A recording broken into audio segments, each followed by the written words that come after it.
How's it going, you guys? So in this video, I'm going to talk a little bit about whole grains and grain foods in general, and should you be eating these whole grains or these grain foods. So look, in the mainstream, whole grains are considered like this be-all, end-all of health. Everybody believes whole grains are healthy. But when you start to look into autoimmune diseases and you start to see, well, what's actually working? What's actually helping people reverse autoimmune diseases? What you find is a lot of people experience relief from autoimmune disease just by simply eliminating whole grains, beans and legumes, and even nuts and seeds. Now, some people, they find that an extreme elimination diet, like a carnivore diet, eating nothing but red meat and animal foods, completely resolves their autoimmune symptoms. But the fact is, there's a lot of misconceptions from the people who believe that whole grains are a necessary part of the diet, and then from people who believe whole grains cause diseases. So personally, I follow a mostly paleo style diet where I eat meat, I eat vegetables, fruits, and I also eat some tubers. Um, Through certain periods of time, I eat the majority of my foods are flesh foods like liver and red meat, but I cycle through different foods depending on how I feel. Sometimes I feel like more fruits, vegetables, and tubers. Other times I feel like keeping it super low carb and just eating mostly red meat. Nonetheless, if I eat whole grains, typically it's at a restaurant or if I'm doing some kind of experiment, right? Many people will notice when they eat whole grains. So let's say that you've never really eaten a lot of whole grains, okay? Now, whole grains are very different from refined grains, okay? I was eating refined white flour and white pasta, white rice all my life. And then when I started trying to eat healthy in 2013, 2012, I started to develop psoriasis and irritable bowel syndrome. And for about 2 years, no, for 3 years straight, from 2012 up to 2015, I was eating brown rice, black rice, red rice, whole wheat pasta, spread grain bread, and beans, lots of beans. I was trying to follow a Mediterranean diet. And what I found is the same thing most people find is that it's hard to digest a lot of these foods.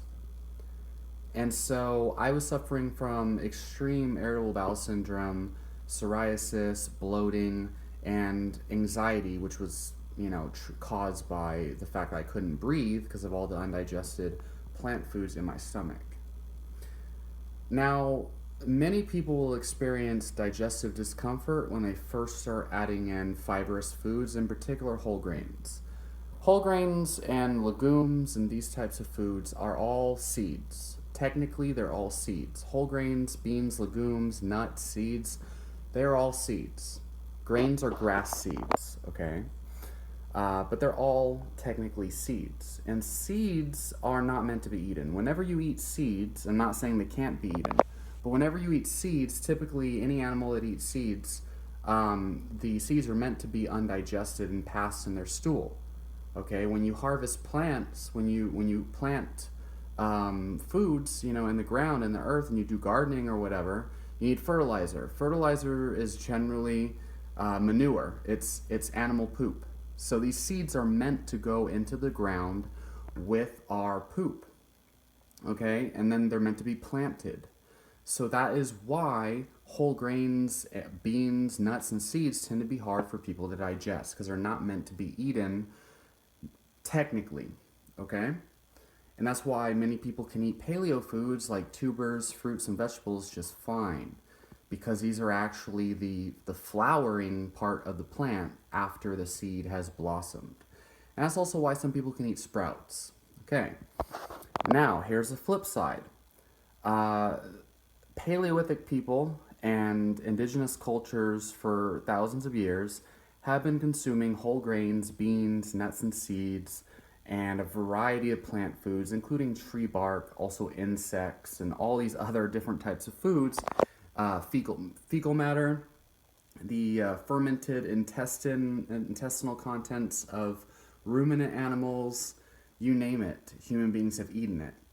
And there is scientific evidence that shows even 40,000 years ago, and I think 90,000 years ago, there was a bean of some kind, a legume, a pulse, granule found in the skull of an ancient human of 40,000 to 90,000 years ago. What that means is that there's evidence that human beings might have been eating these beans and whole grains and things for much longer than many people have thought. Now it could just be that we eat these foods in times of famine, food scarcity, and we prefer animal foods. But the point is, we have been eating it for a long time. And if you read the work of Weston Price or Nourishing Diets by Sally Follen, which is a better version of Weston Price's work and includes information on the blue zones and Asia and whatnot. Essentially, what you'll find is that humans have a long history, hunter-gatherers have a long history of consuming beans and whole grains and these things, okay? But the thing is, traditional societies and hunter-gatherers even would spend days and even weeks preparing these grains. They would soak them, sprout them, ferment them, pound them into mush. Okay? And so there is a way of preparing these foods that make them easier to digest. The typical American or the typical, modern human doesn't ferment, doesn't soak, doesn't take the time to properly prepare these foods, and doesn't even know that there is a such thing as a proper way to prepare them. They just hear that brown rice is healthier than white rice, and they go and then they'll make these foods. They'll just cook the brown rice in a pan, and then wonder why they feel so fucked up after they eat it. The fact of the matter is, you might benefit from properly preparing these foods, okay? Also, there is some evidence that whole grains, beans, nuts, and seeds contain enzyme inhibitors like phytic acid that can hinder protein absorption. They can hinder the absorption and metabolism of vital nutrients found in these plants like zinc, magnesium, copper, etc.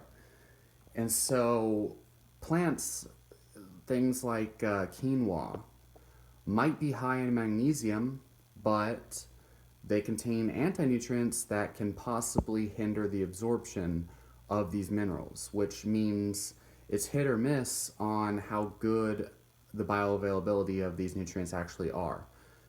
So it could be high in magnesium, but if it has an anti-nutrient that hinders the absorption of magnesium, then is it really high in magnesium? Because your body's not going to absorb it. It's like taking a multivitamin with a high level of magnesium, but you just pee all the magnesium from that multivitamin out. Not saying that you do, but still. So there's that. But the thing is, first of all, in people that eat large amounts of plant foods exclusively for the magnesium content, which is most of the world, they don't seem to develop signs of nutrient deficiencies. Did I say magnesium? I meant in people, in populations of people who get the majority of their nutrients from whole plant foods, they don't seem to have the symptoms of these nutrient deficiencies, okay? And of course, the majority of the blue zones eat a large majority, or have eaten a large majority of their calories from plant foods. They also eat a large majority of their calories, probably the largest majority of their calories come from fat, particularly lard and pork fat or olive oil, typically is where the blue zones get most of their calories from. So people who think that blue zones are vegan or vegetarian or strictly plant-based or low-fat, they're wrong. But at the same time, this is good evidence that shows whole grains might not be as unhealthy as people think, because the blue zones tend to eat lots of them, especially the people in the Mediterranean. So, if some of the longest living people in the world eat the majority of their calories from whole grains, and fat, obviously, but yet they're the longest living people in the world and the healthiest people in the world, how can you really come to the conclusion that whole grains will rob nutrients from your body? So it's a fact that, for me particularly, I had psoriasis and irritable bowel syndrome caused by whole grains in particular. When I removed them, the symptoms went away. And I think a lot of people, and a lot of people notice when they remove the whole grains, their symptoms get better. Okay? But that does not mean that the whole grains are unhealthy or that it's impossible to digest them. So, when it comes to mineral imbalances and these types of things and anti-nutrients, the real question is not do these plants contain anti-nutrients? The fact is that they do. But the real question is how significant of an impact do these anti-nutrients have on mineral absorption? And I've seen quite a few functional medicine doctors who have done blood tests, or they say that they posted blood tests of their patients who eat a lot of whole grains, okay? And they test the mineral content. They take mineral tests, lab tests of the person's mineral analysis, and they find that they don't really have a significant. There's no negative impact of these anti-nutrients on the mineral status of these patients, and so, and that's hair and blood analysis. Does that mean that it's true for everyone? Not necessarily. But if you look at centenarian populations that eat whole grains, if you look at, obviously the Mediterranean, Asian countries, the list goes on. And then if you look at these functional medicine practitioners that don't find any different in mineral analysis, what that kind of has to make you conclude is that maybe these anti-nutrients don't have as big of an impact on mineral status as people like want you to believe. In particular, people who are in the paleo crowd or people who are in the carnivore crowd, right? The carnivorous community wants everybody to just assume that meat is the only thing humans are designed to eat, and hunter-gatherers were mostly carnivorous, and these whole grains and even vegetables and fruits are going to kill you, when that's not the case. Many people will probably experience a benefit from removing much of these plant foods that are promoted in the health sphere, but a lot of people might actually find benefit from keeping them in there. And I think the key takeaway here is, look, whole grains are not necessary, okay? So what are some of the real benefits of whole grains? Whole grains, as far as polyphenol content and things of that antioxidant status, there's really not any benefits on the antioxidant and polyphenol front unless we're talking purple rice, red rice, and things of that nature. Particularly colorful grains, was it red quinoa, stuff like that, green lentils, red lentils. But they are very high in mineral content because they're seeds. Okay, magnesium, potassium, even calcium. Chia seeds, sesame seeds, but lots of magnesium and potassium. That's key. And there might be, I think, vitamin B6. Maybe some folate, stuff like that. But here's the kicker: you don't need to get those nutrients from whole grains. Even so, red meat, per pound of lean red meat, you get something like, I think, 150 milligrams of magnesium and something like 1,500 milligrams of potassium. You get a lot of minerals from animal flesh, first of all. And that's animal flesh. That's a food that most people think is deficient in magnesium and potassium. Okay? So that's quite a substantial amount of magnesium and potassium. But most people probably aren't going to want to eat over a pound of red meat unless you're into the keto or carnivore or paleo community. So, but it is pretty high in magnesium and potassium. So, what about broccoli? Well, if you're into eating broccoli, I believe 1 pound of cooked broccoli contains 100% of your daily intake of magnesium. I might be wrong. It might be 50%. But it contains a substantial amount of potassium, magnesium, vitamin C, folate, and vitamin B1.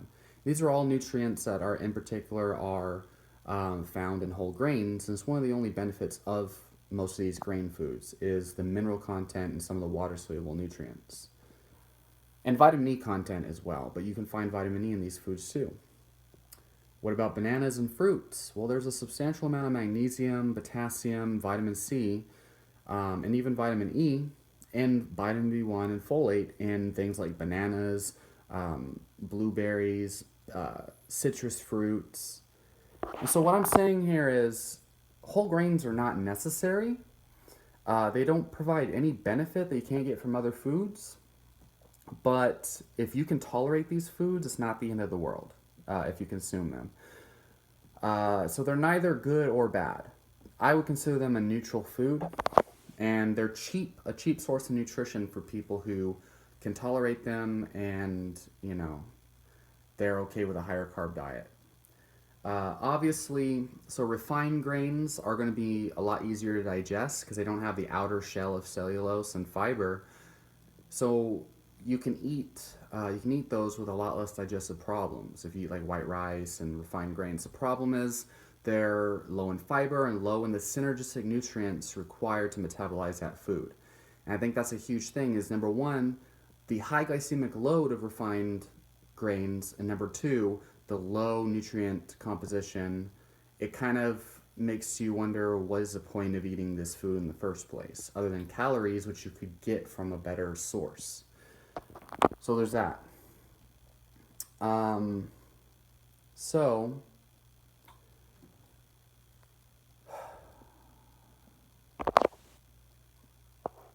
whole grains, I would say, are a neutral food. And I would say it's kind of foolish to assume that they're horrible for you. What are some ways of making whole grains easier for you to digest? Well, obviously, like I said, sprouting, fermenting, making congee. But for me, doing all of that didn't help. Even taking enzyme supplements, I would poop out these whole grains undigested and see them out of the other side. It was terrible. And it's one of the main reasons why I had to quit veganism, because veganism made me realize I couldn't digest whole grains. But the thing is, if you really have trouble digesting whole grains and you really want to try to digest them, properly preparing them first is the first step. The second step to being able to digest whole grains is you have to understand it can take time for your body to adapt to digesting these. So you want to eat small amounts. Many people say just a tablespoon at a time. And maybe that's what you're going to have to do. But I would say 1/4 of a cup spread throughout the day, every single day for 4 weeks, should be a small enough dose for a long enough time with as little side effects as possible. Less gas and bloating, digestive distress, and less skin problems. If you keep a low dose of these whole grains and eat them for 4 weeks consistently, there should be enough time for your gut microbiome to adjust to be able to build up the bacteria required to digest these foods. So if after 4 weeks you still can't digest these whole grains, it might be safe to assume that, well, you just have an intolerance to these foods. You might be better off eating more of a paleo-style diet. Tubers, fruits, vegetables, kind of like the South Pacific Islanders' traditional diet. So, with that being said, leave your questions and comments down below. Understand that whole grains are going to be much better for you than refined grains, but they're going to be harder to digest, and it might not be worth the adaptation process. But if you can tolerate them, great. If you cannot tolerate them, then it might not even be worth it anyway. So yeah, and the anti-nutrients might not be as significant as many people think. But let me know down below. And if you have any evidence to the contrary of anything I'm saying, please present the evidence, because I'm really interested in this topic.